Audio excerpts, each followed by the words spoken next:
앞서 국제유가 급등에 따른 물가 상승 관련 리포트 전해드렸었는데요. 이 유가가 안정세를 찾지 못하면 전 세계 경제에 타격을 줄 우려가 있어 매우 심각한 상황인 것만은 분명합니다. 좀 더 자세한 소식을 서울경제 조양준 기자와 함께 알아보겠습니다. 조양준 기자, 안녕하세요. 네, 안녕하세요.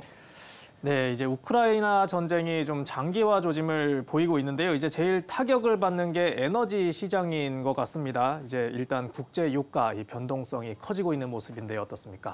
예, 말씀하신 것처럼 국제 유가는 현재 격변기를 맞았다고 해도 과언이 아닙니다. 현재 국제 유가는 배럴당 $100를 넘어선 상태입니다. 이 배럴당 $70 중반대였던 올해 연초와 비교해서 크게 오른 상태입니다. 일단 유가 상승 요인은 단연히 우크라이나 전쟁입니다. 이 러시아는 세계 2위 원유 생산국이자 수출국인데요. 이 미국은 이 전쟁을 일으킨 데 따른 대가로 러시아산 원유와 가스가 미국으로 수입되지 못하도록 하는 금수 조치를 지난달 내린 바 있죠. 이에 따라 이 에너지 시장은 원유 공급량이 크게 줄어들 수 있다는 우려가 번지면서 한때 유가가 배럴당 $120를 넘어서기도 했습니다. 유가가 폭등하자 각국은 그야말로 발등에 불이 떨어진 상황입니다. 특히 코로나 팬데믹이 점차 완화하면서 이 세계적으로 물가가 치솟았는데 유가 상승은 가뜩이나 뜨거운 물가에 기름을 붓는 격이기 때문입니다. 최근 조 바이든 미국 정부가 미국이 보유한 전략 비축유 총 1억 8천만 배럴을 방출하겠다고 전격 발표한 것도 바로 급등하는 유가를 잡기 위한 긴급 조치에 해당합니다. 바이든 정부는 또 이 자국 대형 석유 기업들의 이 원유 생산을 늘리라고 요구하고 있고, 이 원유를 퍼올리는 시추 설비를 놀리는 기업한테는 과태료를 부과하겠다는 방침까지 내놨습니다. 그런데 이 미국의 이런 움직임과는 달리 오펙과 오펙 플러스 등 이 산유국들은 원유 생산 확대, 즉 증산에 소극적입니다. 지난달 오펙 플러스는 다음 달 5월 원유 생산량을 하루에 43만 배럴씩 늘리기로 합의했는데요. 원래 증산량이 40만 배럴임을 고려하면 생산량을 정말 찔끔 늘린 셈입니다. 이는 유가 상승을 자극하는 또 다른 요인입니다. 반면 유가 하락을 불러올 요소도 있습니다.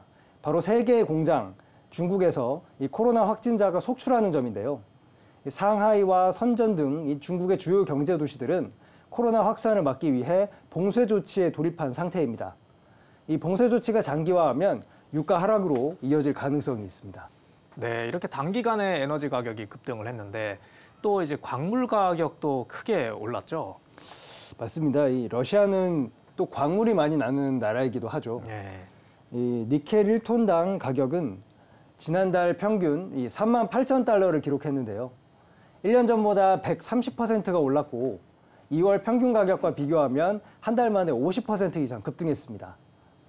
니켈 가격은 작년 3월부터 오르기 시작했지만 그 폭이 그렇게 크지가 않았는데 올해 들어 이 급등세를 보이기 시작했다는 겁니다. 이 전 세계 니켈 생산량 가운데 러시아산의 비중은 10% 남짓입니다.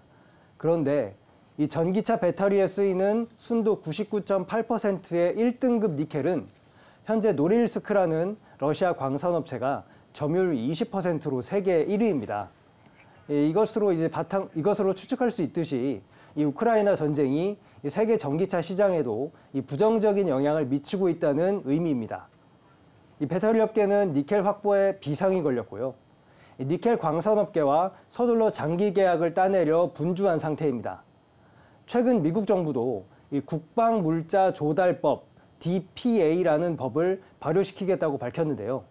이 니켈을 포함해 리튬, 흑연, 코발트 등 이 배터리 필수 광물을 생산하는 자국 기업한테 총 우리 돈으로 1조 원에 달하는 자금을 지원하겠다는 것이 해당 조치의 내용입니다. 그만큼 국가든 산업이든 이 우크라이나 전쟁으로 인해 광물 확보에 혈안이 됐다고 볼 수 있는 대목입니다. 네, 이러한 이제 에너지라든지 원자재 가격 인상은 결국 물가 상승으로 연결이 되는 거는 3월에 좀 체감을 한 것 같은데, 물가 상승률은 지금 현재 어떻습니까?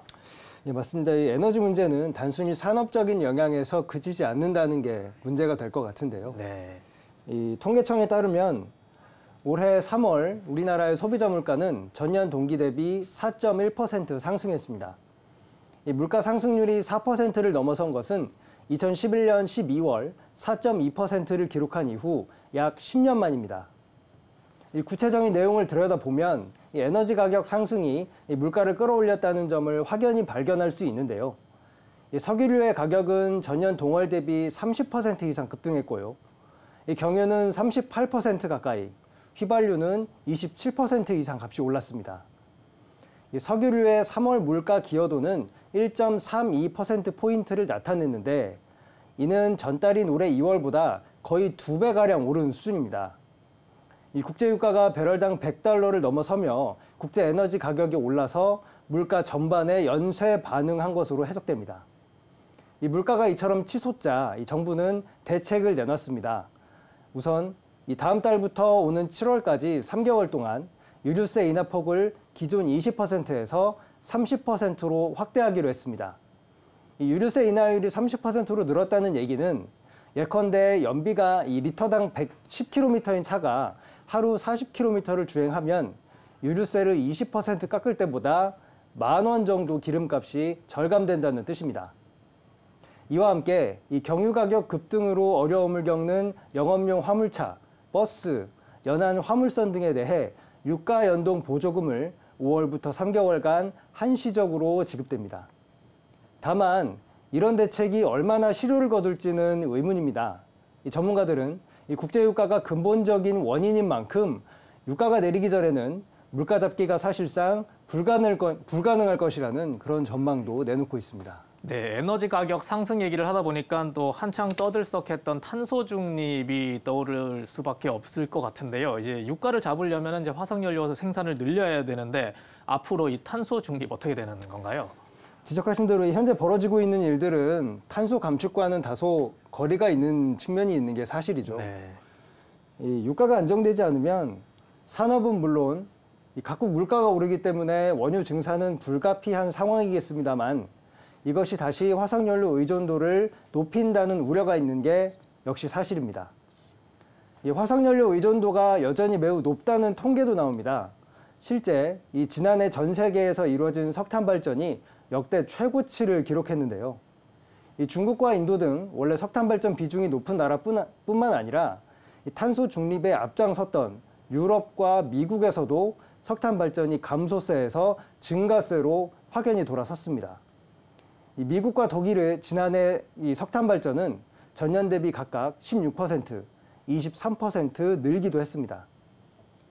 저희도 한번 전해드린 적이 있습니다만 이 지난해 11월 영국 글래스고에서 개최된 UN 기후변화협약 당사국 총회에서 이 140여 참가국들은 석탄 발전을 단계적으로 감축한다는 합의문을 내놨죠. 그런데 실상은 이와 정반대였던 셈입니다. 이 석탄의 온실가스 배출이 석유, 천연가스 등 다른 화석연료보다 높은 점을 고려하면 이 글로벌 탄소 중립에도 경고등이 커졌다. 이렇게 볼 수 있는 대목입니다.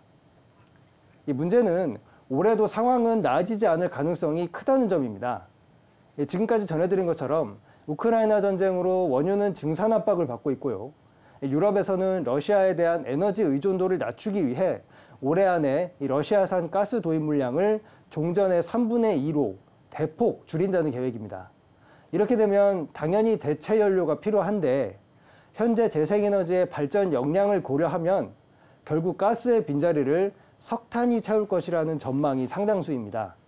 이 에너지 시장 격변기는 세계 탈탄소 흐름에도 악영향을 끼치고 있는 것입니다. 네, 이렇게 에너지 가격 급등이 또 탄소 중립에도 좀 제동을 걸었던 느낌이 들고요. 또 세계 경제에도 좀 빨간불이 켜질 것 같긴 한데 앞으로 이 에너지라든지 원자재 가격 변동 추이를 잘 지켜봐야겠습니다. 예, 조양준 기자 수고하셨습니다. 네, 감사합니다.